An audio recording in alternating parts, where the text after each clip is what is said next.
is what's most important. How well does it clean? That is, how well does it not only pick up debris, but also keep that debris contained within the vacuum? And how long does its battery last while it's clean? Things like bin size and weight are also very important, but ultimately what matters most is how well the vacuum is clean and how long its battery lasts while it's clean. Let's start with how well different vacuums are clean. To do so, it's helpful to first distinguish between carpet cleaning performance and hard floor cleaning. Cleaning carpet requires not only cleaning the top or surface of the carpet fiber, but also cleaning down to the bottom of the carpet fiber. Many factors impact surface level carpet cleaning performance. The three most prominent factors are airflow, suction, and cleaner head design. We tested the airflow and suction of over 20 different cordless vacuums. Generally, the more expensive the cordless vacuum, the higher the airflow and suction. And the higher the airflow and suction, the quicker and more efficiently the vacuum is able to pick up surface level. Cleaner head design also plays a large role in picking up surface level.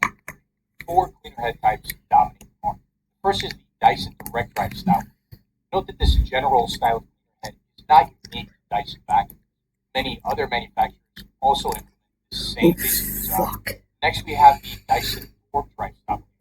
This cleaner head type is unique to Dyson vacuums, specifically the V10 and the V11. Next, we have the Sharp Dual Cleaner. This cleaner head type is unique to certain Sharp Torque. Finally, we have software. Like the Dyson Direct Drive style cleaner head, this cleaner head design has also been implemented by a number of different manufacturers. When it comes to carpet surface level, the Dyson Direct Drive style cleaner head, due to the front clearance of the cleaner head, and the Sharp Dual Cleaner head, due to it having a software at the front of the head, are the best cleaner heads for picking up larger debris on carpet. For medium and small size debris, cleaner head design is not as important. When it comes to carpet, airflow, suction, and cleaner head design again are the most prominent factors in vacuum performance. And again, the higher the airflow and suction, the better the chance of the vacuum performing well. This time, deep clean carpet. Here are the test results for our carpet cleaning test. As you look at the chart here, it's important to note that we test for deep cleaning using traditional methods. Traditionally, carpet deep cleaning testing involves pushing a vacuum over a patch of carpet very slowly for up to 20 passes. Our deep clean test involves pushing the vacuum at a regular, everyday clean for only 3 passes. Our testing was set up in this way to be more indicative of real-world use. We didn't want to test for a theoretical best-case scenario as the traditional test does. Instead, we wanted to test how well the vacuum can be cleaned without the user having any intention of deep cleaning.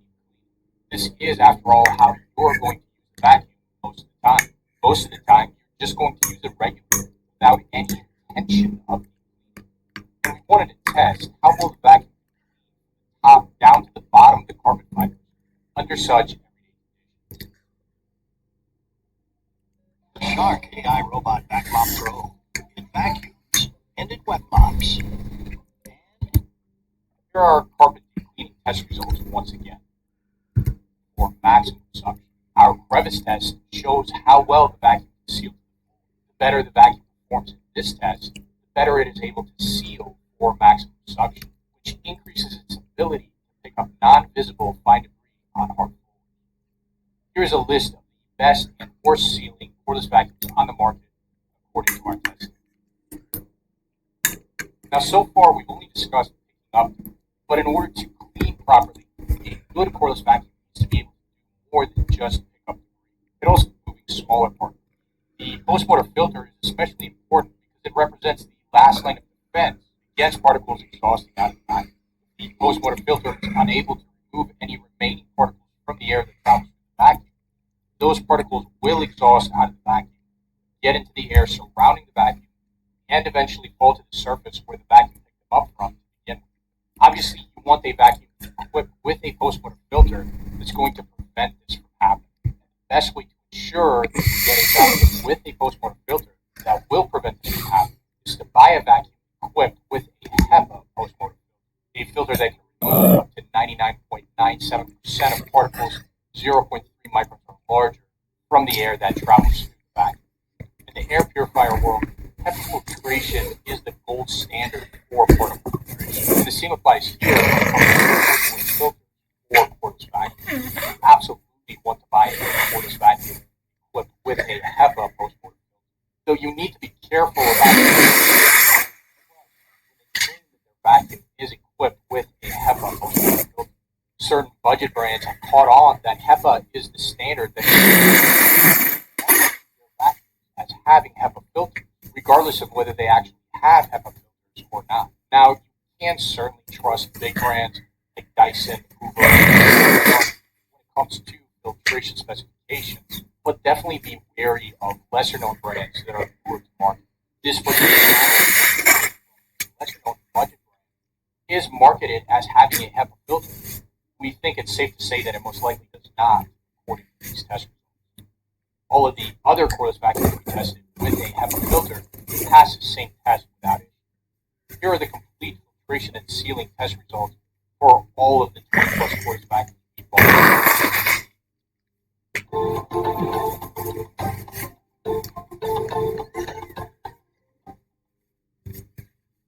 The next most important topic we need to discuss is cordless vacuum battery life. And here you once again have to be careful with manufacturer specifications.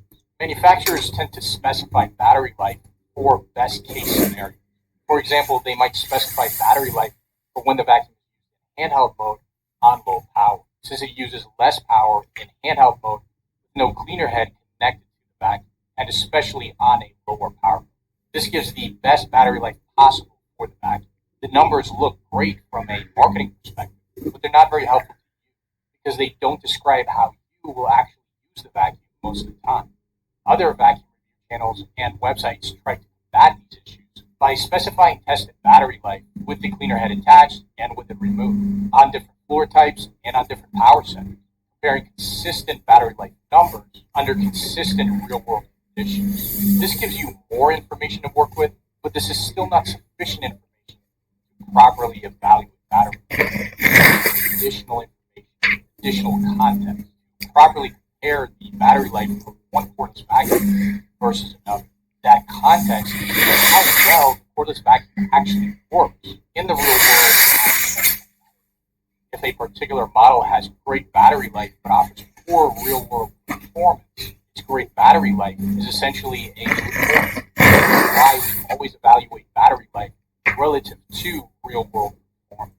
More specifically, we evaluate battery life in the context of the vacuum's performance in our carpet cleaning test. Here is the battery life versus the before we get to our model specific recommendations. First, we have dustbin size. And when it comes to dustbin size, you once again have to be careful when looking at manufacturer specifications.